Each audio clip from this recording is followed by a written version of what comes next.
В январе этого года была проведена жеребьевка между всеми столичными школами, где каждая из школ получила свой вид спорта, историю которого надо было исследовать и осветить в рамках конкурса. Нужно отметить, что экспертизу конкурсных материалов осуществляла специальная комиссия. Победителями были признаны участники, набравшие максимальное количество баллов в конкретной номинации.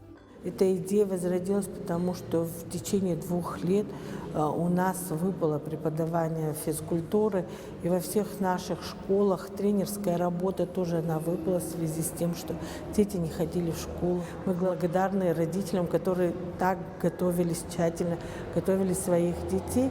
И вообще я считаю, что здоровый образ жизни – это наше будущее, это наши дети. По управлению образования финансировала нас администрация города Сухум.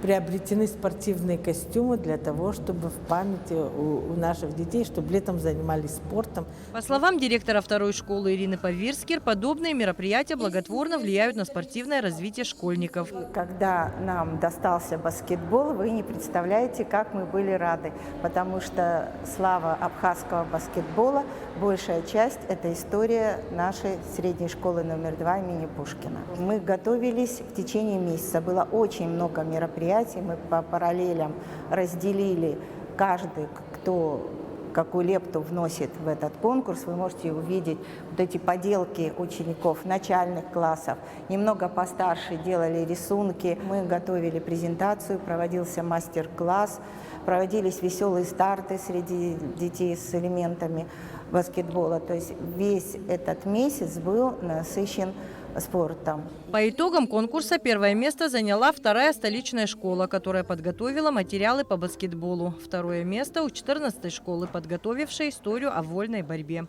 Третье место заняла 10-я средняя школа, представители которой рассказали о волейболе. Все без исключения школы были награждены дипломами участников конкурса, а победители получили призы от Управления образования администрации города Сухум.